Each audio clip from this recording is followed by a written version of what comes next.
Renforcement de mesures de prévention et de lutte contre la fraude transfrontalière, c'est dans ce cadre que s'est inscrite la réunion mixte entre la douane congolaise et l'administration générale des impôts d'Angola, AGT. Plusieurs recommandations ont été formulées à l'issue de cette rencontre, parmi elles les échanges des informations pour prévenir et combattre la fraude et la contrebande le long de la frontière entre la RDC et l'Angola.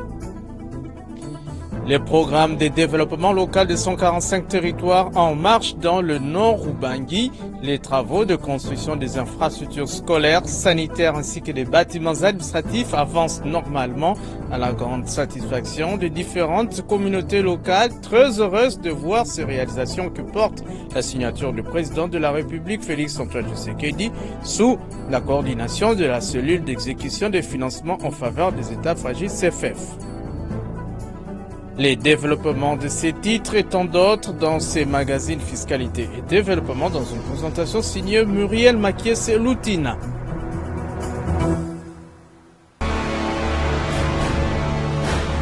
Agence Galaxy Media, la passion de développer la RDC.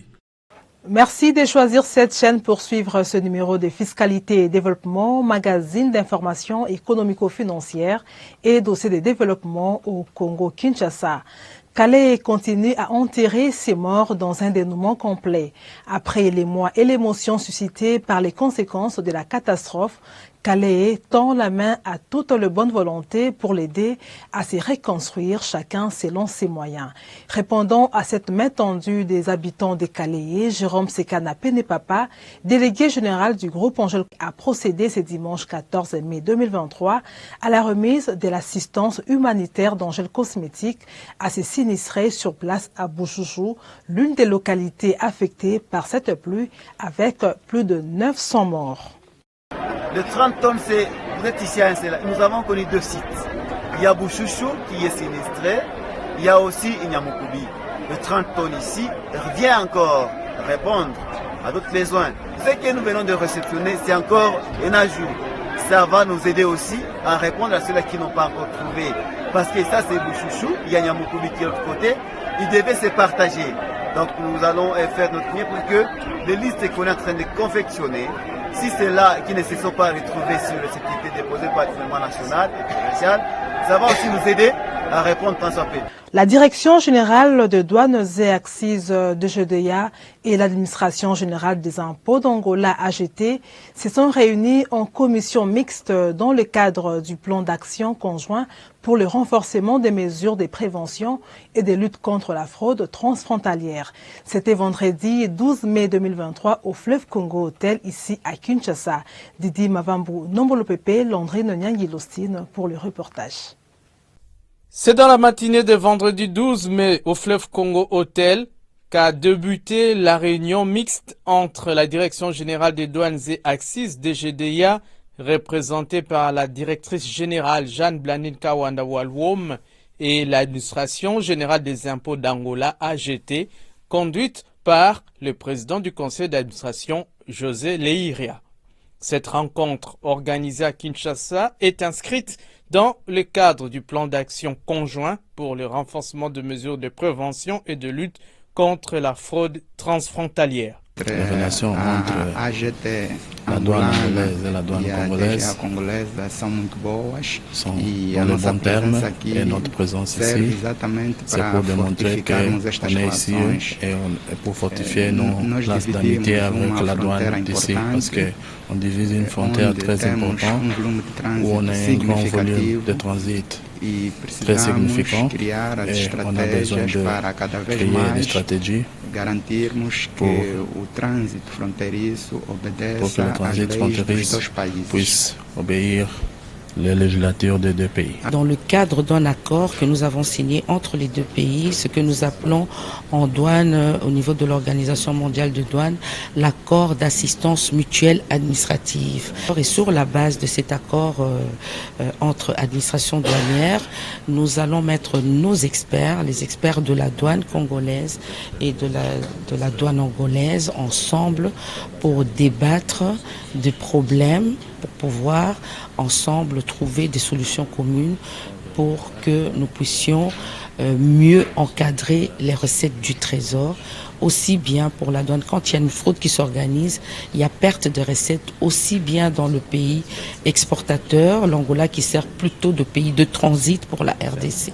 Les experts en douane de la RDC et de l'Angola ont pris toute la journée pour évaluer en profondeur le plan d'action conjoint de la DGDA et de l'AGT. C'est finalement le samedi 13 mai que les deux administrations ont bouclé ces assises où 9 points ont fait l'objet d'analyse lors de ces travaux.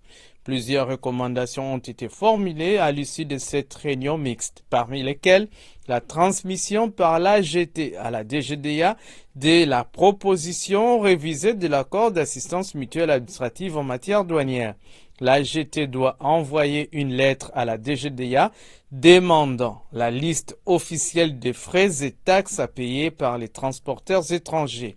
Les deux administrations doivent soumettre dans un délai de 10 jours à compter du 14 mai 2023 la liste des marchandises prohibées et ou soumises à des restrictions à l'importation et à l'exportation dans les deux pays. Les deux administrations doivent présenter dans un délai de 15 jours les listes de points d'entrée non autorisés qui favorisent la contrebande le long de la frontière commune.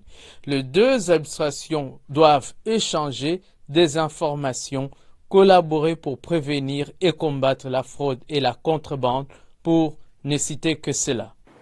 Je note avec satisfaction que les travaux se sont bien déroulés, que nos experts, qui avaient eu à tenir plusieurs réunions dans le passé, étaient bien préparés à telle enseigne que tous les points inscrits à l'ordre du jour ont été épuisés, les réponses idoines correspondant à chacun des sujets débattus ont été apportées, les recommandations produites, la feuille de route élaborée en 2014 revisitée.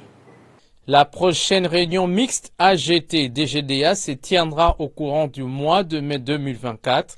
Ça sera à Luanda, en République d'Angola. Juste après la cérémonie de clôture de cette réunion mixte, marquée aussi par la signature du protocole d'accord entre les deux administrations, la délégation angolaise a eu droit à une visite guidée des installations de la direction provinciale de douanes et axes de Kinshasa-Ville au niveau du Bichingobila. Question de voir comment se passent les opérations douanières à ces postes frontaliers fluviales avec le Congo-Brazzaville. La Direction générale de recettes administratives, judiciaires, domaniales et des participations de Gérard a participé le mercredi 10 mai 2023 à la cérémonie officielle des clôtures des sessions de formation des acteurs impliqués dans la mobilisation des recettes de l'État ainsi que dans la lutte contre la corruption et les blanchiments des capitaux, financé par le gouvernement belge à travers son projet Enabel en exécution du plan de travail des l'ITI-RDC 2022-2023. Cette formation a été organisée dans le but d'assurer la promotion de la transparence et de la bonne gouvernance dans les secteurs extractifs, en l'occurrence les secteurs miniers, afin d'accroître les recettes au profit du compte général du Trésor public. C'est un reportage de Geneviève Mizegile Katengesia et Céline Bumba Angelani-Agras. Dans les soucis d'assurer la promotion de la transparence et de la bonne gouvernance dans les secteurs extractifs, des sessions de formation ont été organisées par l'Initiative pour la transparence des industries extractives ITI-RDC en collaboration avec le gouvernement congolais. Des assises financées par le gouvernement belge à travers son projet Enabel en vue de renforcer les capacités des cadres et acteurs des institutions, des organes de contrôle, agences de lutte contre la corruption, ainsi que des services de mobilisation des recettes de l'État. Ces sessions de formation ont été axées sur la gouvernance et le contrôle public des industries extractives, des contrôles des politiques des prix et les transferts dans les industries extractives, ainsi que la modélisation des projets miniers en République démocratique du Congo. Je remercie d'abord les DG de nous avoir choisis pour prendre part à cette formation. Nous avons suivi le module qui concernait la modélisation du contrat dans les secteurs miniers. Et bien la formation a été vraiment très capitale sur la mobilisation des recettes, du fait que cette formation nous a permis d'avoir des connaissances approfondie lors d'un contrat minier. C'est-à-dire que pour que nous puissions approuver un contrat, il faudrait avoir une connaissance approfondie de l'étude de faisabilité.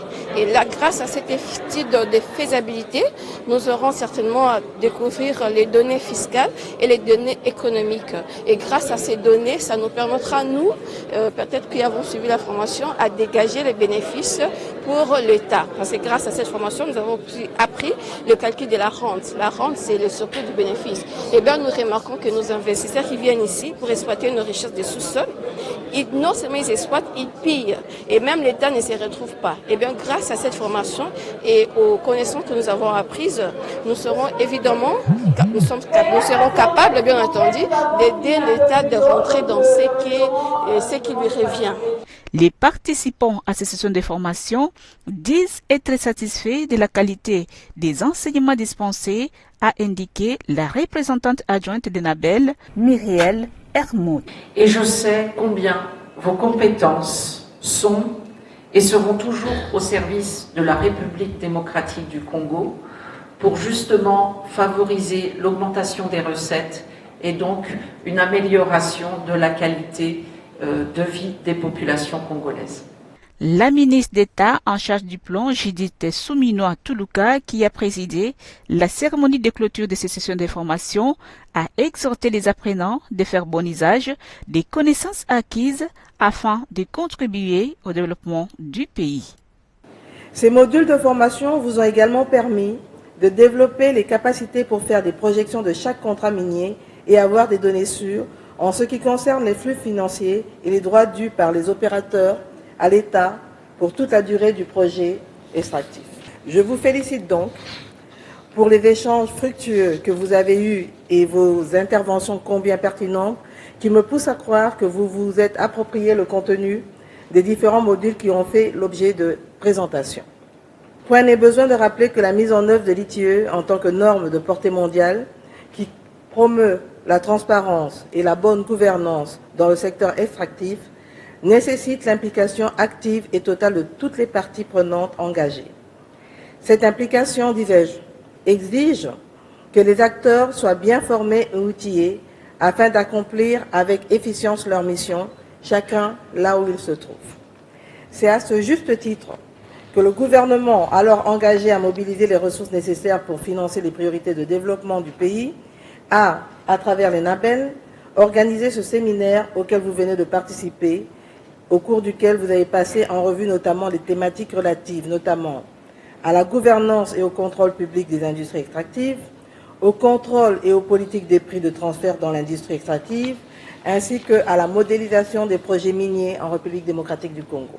À la fin de ces sessions de formation, la ministre d'État en charge du plan a remis aux participants les brevets sanctionnant ainsi la fin de cette session de formation. Enabel, en tant que partenaire du gouvernement congolais, reviendra dans 6 mois pour évaluer si les apprenants ont mis en pratique ce qu'ils ont acquis comme connaissances lors de cette session de formation de 3 mois. Restons encore à la direction générale des recettes administratives, judiciaires, domaniales et des participations de Gérard, qui a pris part au séminaire des prises de fonctions en faveur des directeurs chefs des services des affaires étrangères.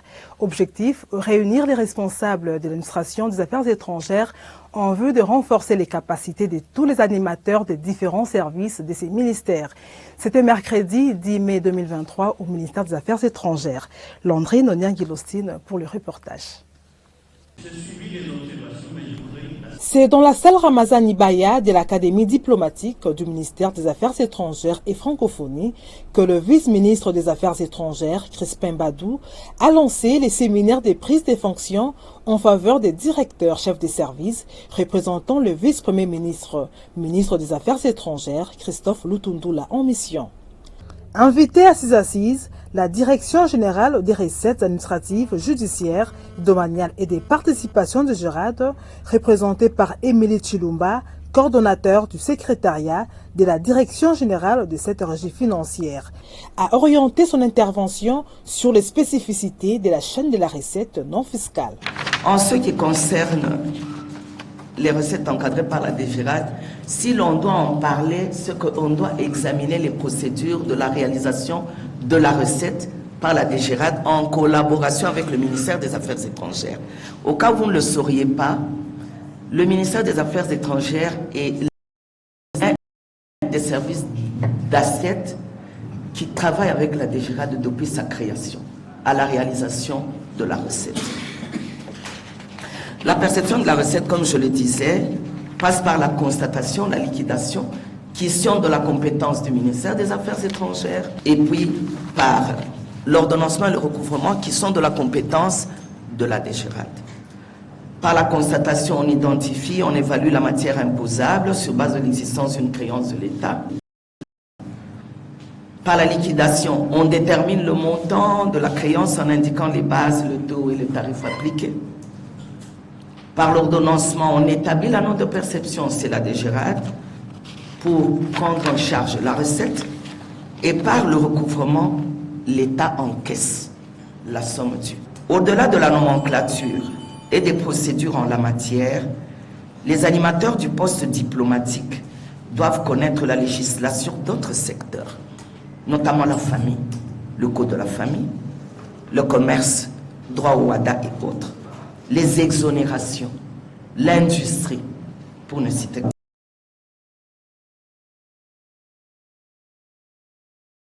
celle-là, afin de poser des actes inattaquables.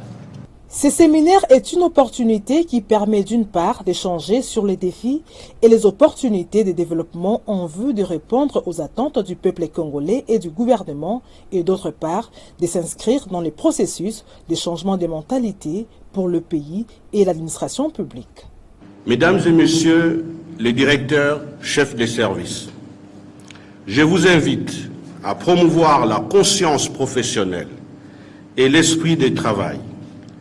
J'attends de vous l'impulsion d'une nouvelle dynamique qui se repose sur la culture de la performance, eu égard aux défis énormes qui nous attendent. Aussi, je vous recommande vivement de réserver une place de choix à la diplomatie économique portée vers le développement de notre nation. Ces directeurs chefs de service sont désormais outillés des notions spécifiques dispensées par les intervenants venant de la DGRAD, de l'OCEP et de la fonction publique. Ils devront ensuite les appliquer dans leur service pour une bonne gestion de l'administration publique. Le programme de développement local des 145 territoires avance sans embâche sur l'ensemble des républiques démocratiques du Congo.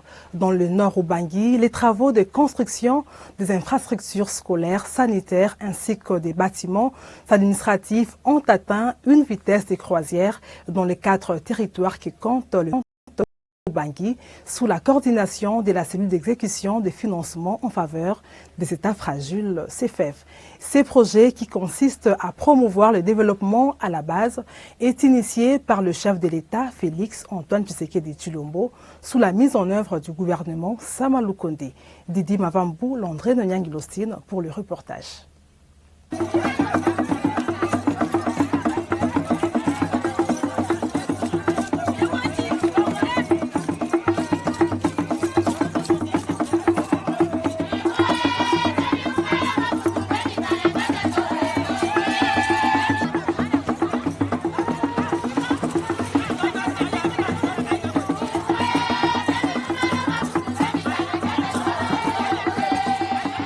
Situé au nord-ouest de la République démocratique du Congo, à la frontière avec la République centrafricaine, le nord Ubangi est l'une des provinces issues de démembrement de l'ancienne province de l'Équateur.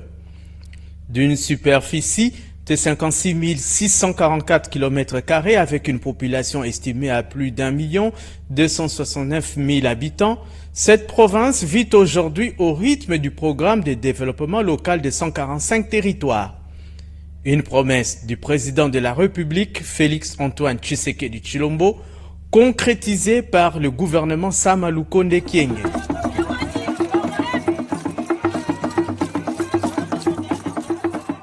Le coup d'envoi officiel des travaux a été donné dans le territoire de Mobaï Mbongo par le gouverneur du Nord Ubangi, Malo Mobutu Ondimba, qui a demandé à toute la population de sa province d'accompagner ces projets vitaux.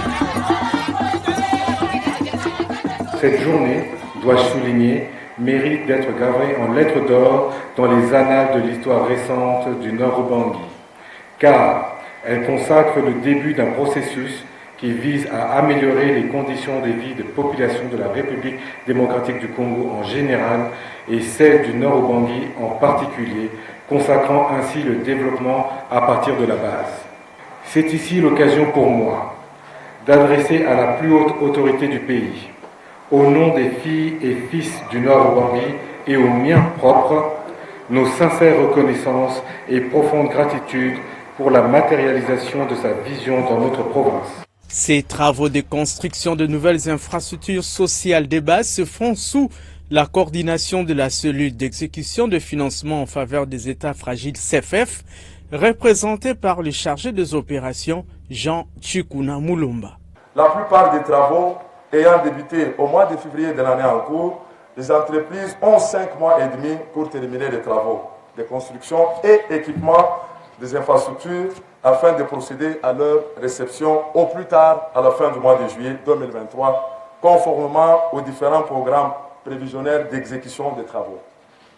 Pour terminer, je sollicite l'accompagnement des autorités politico-administratives et coutumières, les honorables députés que vous êtes, les services de sécurité qui sont ici, les leaders religieux certainement qui sont représentés ici, et les leaders d'opinion, ainsi que la société civile dans toute sa diversité, d'apporter l'appui, l'accompagnement et toutes les facilités administratives nécessaires pour la réalisation des travaux, de sécuriser les personnes, le bien et les matériaux appartenant aux entreprises des travaux et à la mission de contrôle, de sensibiliser les populations riveraines et donc bénéficiaires afin de susciter l'accueil et l'appropriation du PDR 145T. Ces projets pharaoniques, exécutés de façon simultanée sur l'ensemble de la République, est loué par les autorités locales et les organisations de la société civile du Nord-Ubangi.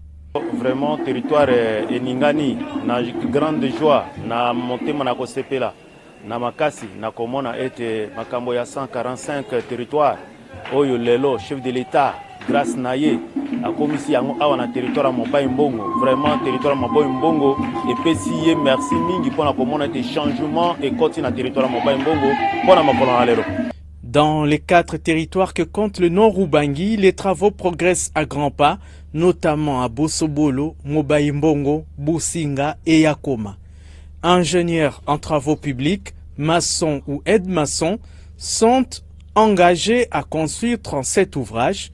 Dans ce lot, il y a 19 écoles primaires, 14 centres de santé et 4 bâtiments administratifs, non seulement à bâtir, mais aussi à équiper de façon moderne.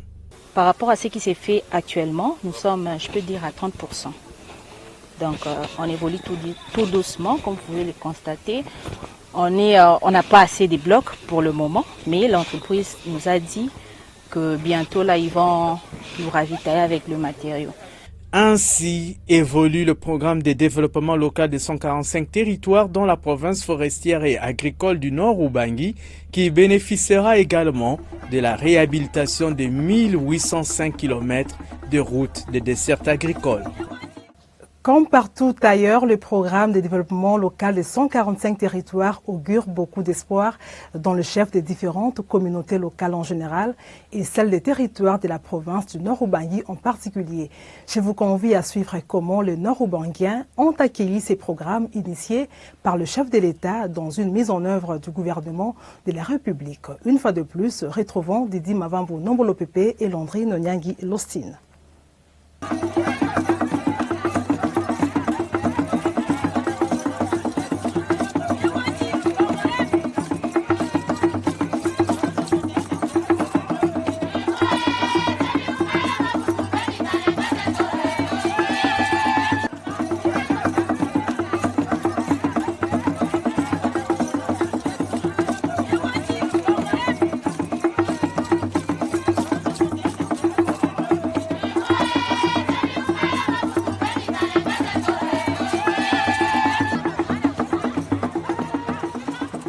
awa ezali Mobai Mbongo tozaka territoire Mobai Mbongo pe fandi précisément na kati na groupement ya mune ndawole ezali awa ne batongela biso bureau ya territoire grand bureau automona pe na vie na biso te to kami ke to yoki ya yo zibo konzi akomi ko changer bandako Mobai pe akomi ko changer to ko pe la changement ba projet akomi ko kota e pa na biso na mo ko moi biso style pe moi beza soute meto se pe mingi ele kimbola ibere territoire na biso Banzeville ezaki enclavé eloko malamu ezalaki ezali malamu te ndako ebebi makambo to ebebi Félix Antoine Tshisekedi aye abokisa biso territoire na biso mpe tosepeli mingi na ndenge mosala aye kosala azali lokola Jésus nde aye kobikisa biso ntango toyokaki ke baye kotongela biso ekole awa tosepeli mingi mpona komona ndenge fondation ebandaki mpo ete awa na kota kole tozalaki na ekole te.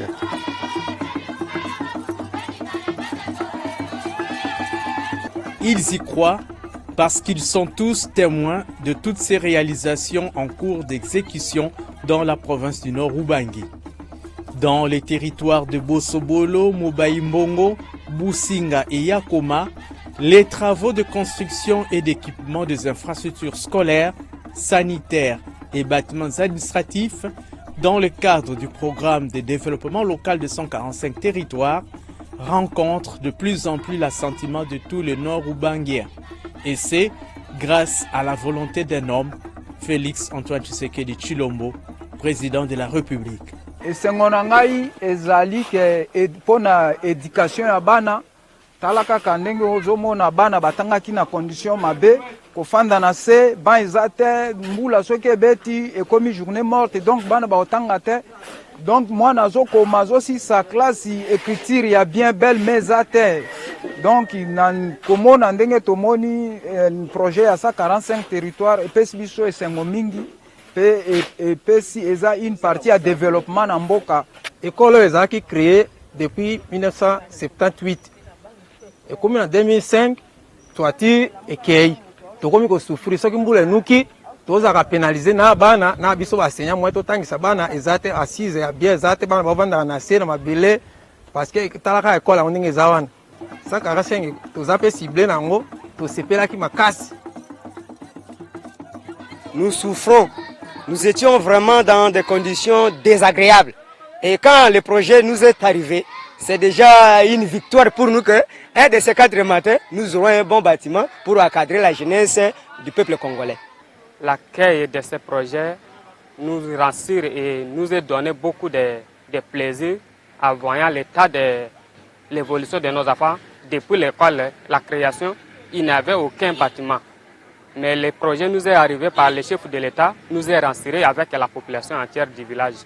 Boye sengo po ke tozako kende tina mission ne tozako zo traitement ba 1 km mais pona siko ko ba tongi e pana biso na mboka ezale sengo mingi bongo mokonzi awume na mosala na nzambe apambola ye na tondi na sengo mingi komona ke bakonzi ya mboka na biso ndenge bakomi lelo pa na biso na sepeli mingi komona bango depuis mosala na biso na gbado koketi ezokende na kimia ya wana tomoni déjà hôpital ezotonga na mboka na biso bongo eloko ya liboso kolobela bango ezate tango hôpital na biso ekosila tomona renforcement ya kisi na mboka na biso.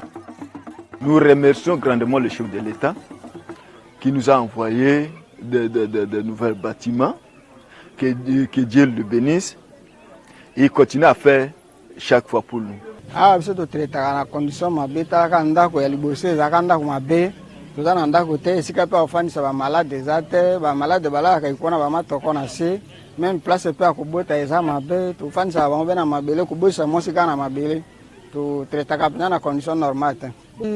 Vision oyo mokonzi ya mboka azwi yango na sepeli na yango mingi ezala staff na biso nyonso ezala bao nyonso tosaka na bango awa me bato ya mboka basepeli mingi kotala vision oyo mokonzi ya mboka azwi yango mpo sikoyo tokozala kameme malamu bato ya malade bakozwa esika ya kolala na kofanda biso mpe tozwa esika malamu ya consultation toyoki esengo mingi tosepeli mingi na vision oyo asaleli biso ata apesi biso mbongo te me oyo asaleli yango tosepeli yango makasi.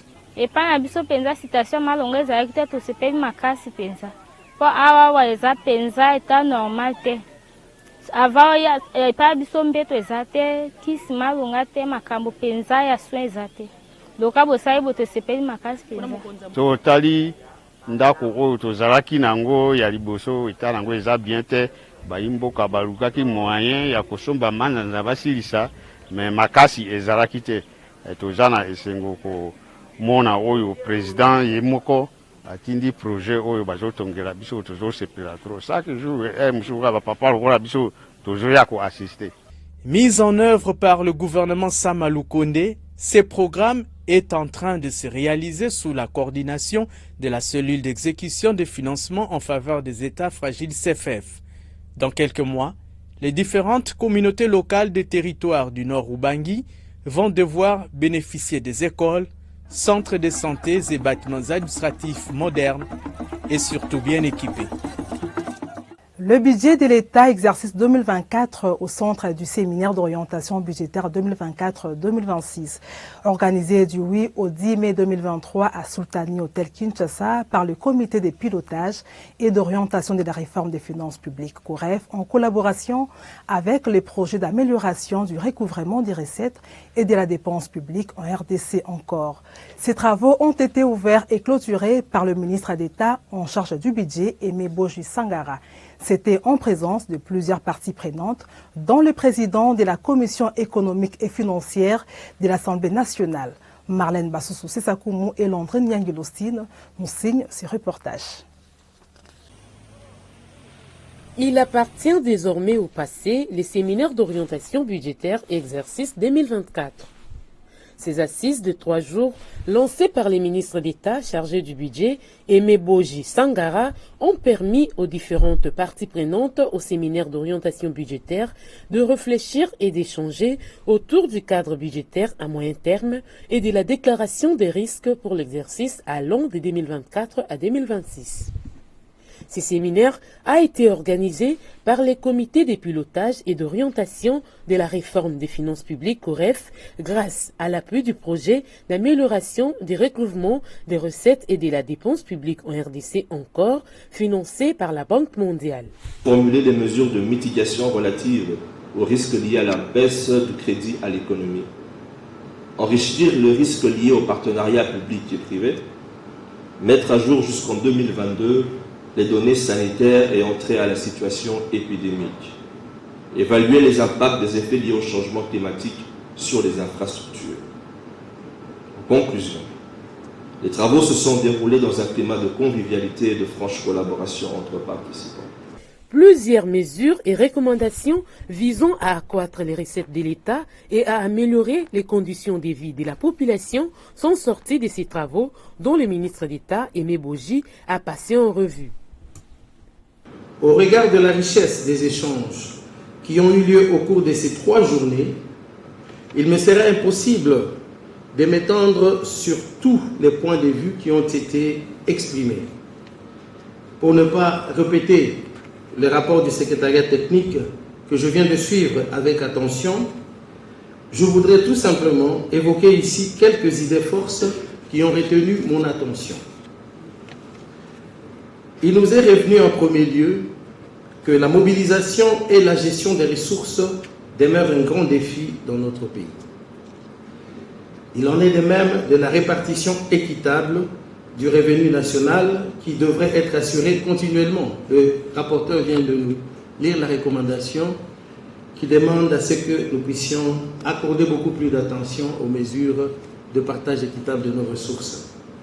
Enfin, l'importance de renforcer nos partenariats et de mieux coordonner nos efforts afin d'impulser avec plus d'efficacité la mise en œuvre des mécanismes qui nous permettront de migrer vers le budget programme.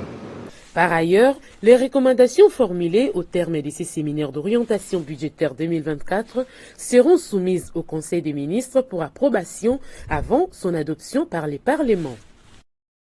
Les conseils d'administration et la direction générale du Fonds de promotion de l'industrie FPI ont initié une série de visites d'inspection et d'évaluation des projets approuvés et financés par cet établissement public.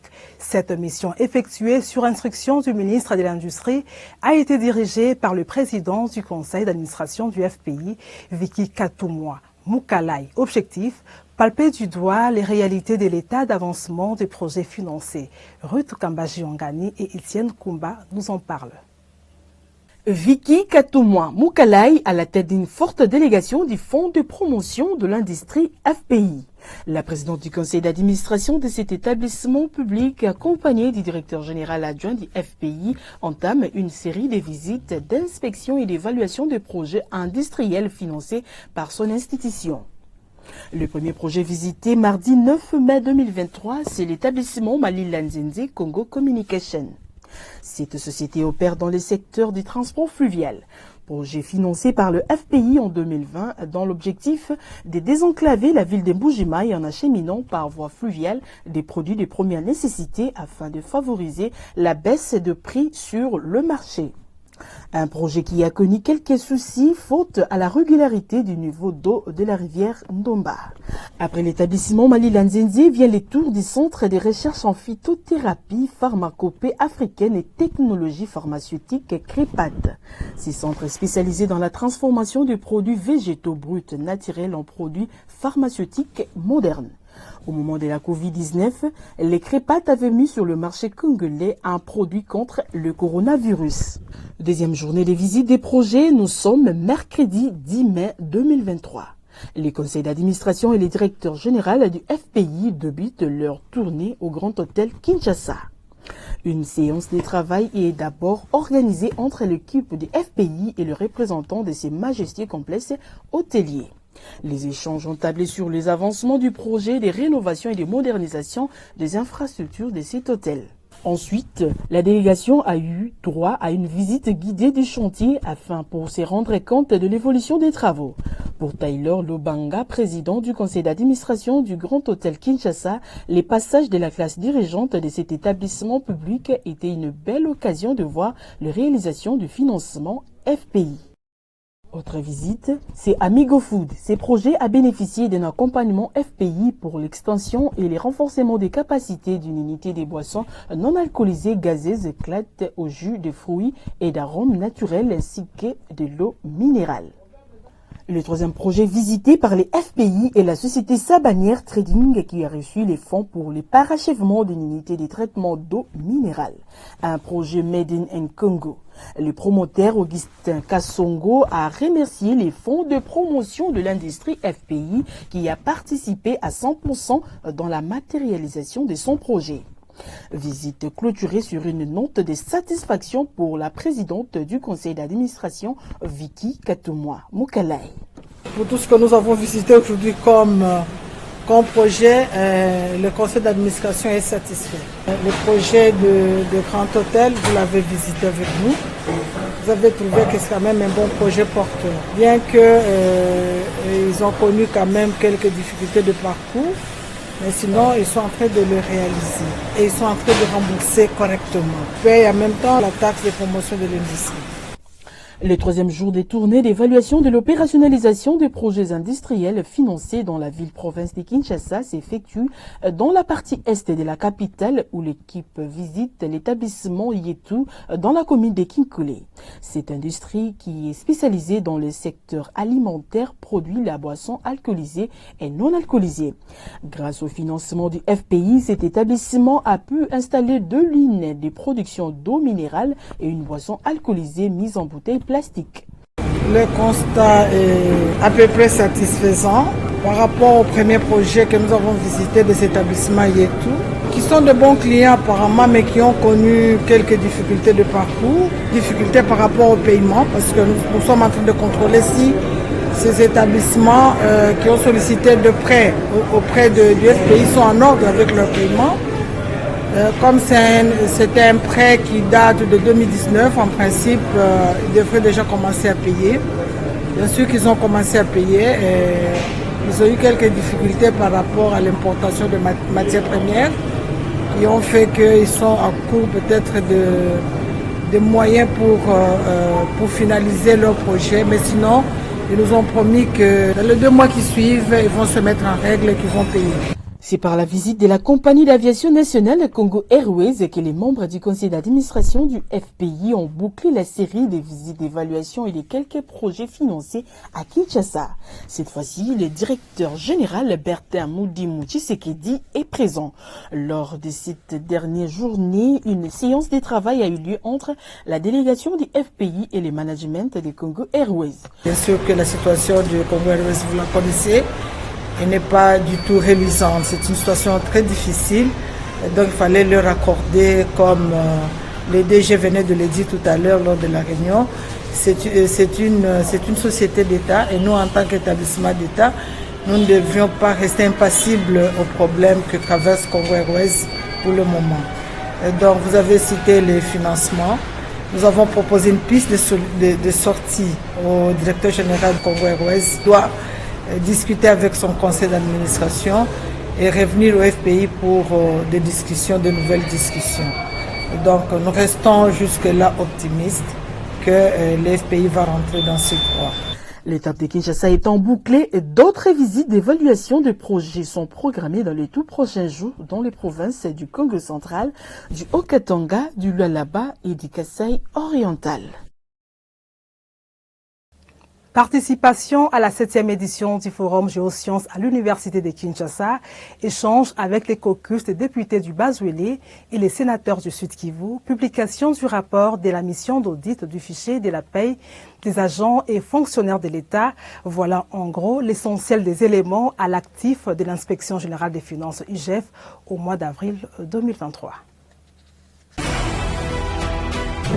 La faculté des sciences de l'Université de Kinshasa, à travers le club Géosciences, a organisé le forum sur les ressources naturelles de la RDC. Objectif, mettre à la disposition des étudiants des informations utiles pour une meilleure appropriation des enjeux de l'exploitation verte de la transition énergétique. Ces candidats à la recherche scientifique ont aussi été édifiés sur la croissance économique voulue en République démocratique du Congo. Plusieurs panélistes ont été mis à contribution, dont l'inspection générale des finances. L'inspecteur général des finances, chef de brigade des entreprises publiques, Gabriel Kabanangui, représentant du chef de service, Jules Lingueté, a brillamment entretenu l'auditoire à cette 7e édition du forum Géosciences. L'orateur a planché sur la contribution de l'IGF dans la gouvernance et la mobilisation de recettes dans les secteurs miniers. Nous avons démontré comment nous jouons ce rôle à travers nos interventions et nous encadrons les régies et les différentes administrations pour qu'elles puissent atteindre les objectifs. Conscient de la matière abordée lors de cette conférence, les coordonnateurs du club Géosciences, Gédéon Moké, estiment qu'il est important d'être renseigné sur l'épineuses question de ressources naturelles de la RDC afin d'y trouver des solutions durables. Donc la question pour nous, c'était d'écouter les décideurs politiques, les experts en la matière qui puissent nous répondre. Si l'exploitation des minéraux stratégiques dans les pays, le président dit RDC Pays Solution va aider à l'émergence de la RDC ou va de plus en plus plonger les pays dans le chaos. D'un chapitre à un autre, la journée du mardi 25 avril a été très mouvementée à l'inspection générale des finances. En effet, l'inspecteur général des finances, chef de service, a accordé une audience au caucus des députés et sénateurs de la province de Haut-Ouélé. Ils sont venus s'informer à la source sur les conclusions des enquêtes de l'IGF dans leur province. Après cette rencontre d'information, c'était le tour du chef de service adjoint des conférés avec les élus provinciaux du Sud-Kivu et aussi sont venus prendre des nouvelles de rapports des enquêtes de l'IGF dans leur province. Je vous laisse suivre ici la synthèse dans ce reportage. Voulons s'informer sur les conclusions de la mission du contrôle de l'inspection générale de finances sur la gestion de leur province. Les caucus des députés et sénateurs des Haut-Ouélé a été reçu à l'inspection générale de finances ce mardi 25 avril. Le chef de service de l'IGF leur a fait savoir que le rapport de contrôle de la province de Haut-Ouélé est dans sa phase de finalisation et sera publié de la semaine prochaine. Il ressort de cette rencontre que nous avons eue avec l'inspecteur général des finances que le dossier suit ce cours normal. Donc on est aujourd'hui à l'étape de l'élaboration, de la finalisation de la feuille des observations, qui sera suivie de rapport final. Bien après, c'était au tour de la délégation des députés provinciaux du Sud Kivu défouler les pieds à l'inspection générale de finances.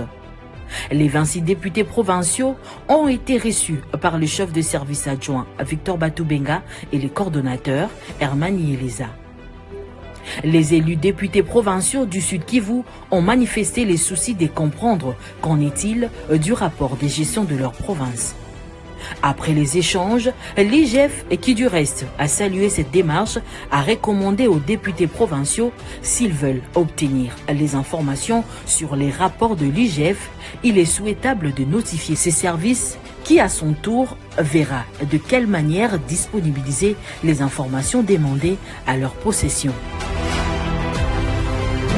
Avant de terminer, prenons cette nouvelle qui a secoué et continue de remuer les esprits. L'inspection générale de finances a rendu public jeudi 27 avril, dans cette salle où nous sommes, son rapport de la mission d'audit du fichier de la paye des agents et fonctionnaires de l'État. Il ressort de cet audit un manque à gagner de 148 milliards de francs congolais. Avec l'extrait que vous allez suivre, vous aurez juste froid au dos.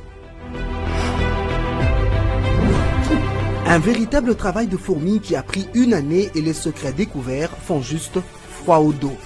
L'inspection générale des finances a rendu public les conclusions de sa mission d'audit du fichier de la paye des agents et fonctionnaires de l'État. C'était lors d'une réunion tenue ce jeudi 27 avril devant les responsables de la paye des différents services de l'État, notamment les forces armées de la République, la police nationale congolaise, le CECOPE et les secrétaires généraux de l'administration publique. De ce travail de titan abattu par l'IGF, il ressort des cas d'irrégularité graves. L'inspection générale des finances vient de constater les cas ci-après. Nous avons 145 604 agents et fonctionnaires de l'État qui sont dans les fichiers de la paye avec des numéros matricules fantaisistes. Deuxièmement, nous avions constaté les cas de 53 328 agents et fonctionnaires qui disposent de plus de 2 numéros matricules dans les fichiers. Nous avions également constaté les cas de 93 356 agents et fonctionnaires de l'État qui partagent les mêmes numéros matricules avec d'autres agents de l'État. Nous avons également constaté les cas de 931 agents et cadres, particulièrement du ministère du Budget, qui étaient payés sur plus d'une liste. C'est-à-dire ce sont des gens qui se sont arrangés pour se faire payer sur plusieurs ministères au même moment. Et enfin, nous avions découvert 43 725 agents de l'État qui sont payés sur la liste des CECOPE et des forces armées de la République démocratique du Congo sans que ces agents aient été déclarés ou reconnus par leur service d'origine. C'est donc une nouvelle boîte à Pandore que vient d'ouvrir l'inspecteur général chef de service Jules Linguete. Suite à ces fraudes massives, le Trésor public accuse tous les mois un manque à gagner d'environ plus de 148 milliards de francs congolais. Pour l'IGF, ces cas d'irrégularité seront désactivés en toute urgence et les fraudeurs mis à la disposition de la justice.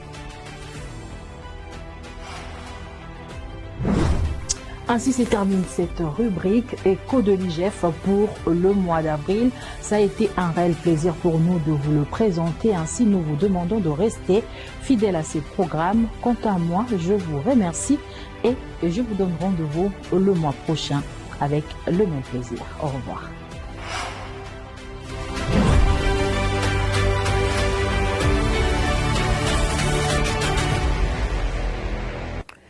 Mesdames et messieurs, ce numéro de fiscalité et développement est ainsi terminé. Merci de l'avoir suivi. Toutes nos compassions aux victimes des inondations de Calais dans le Sud Kivu. Entre-temps, les programmes continuent sur votre chaîne. Au revoir.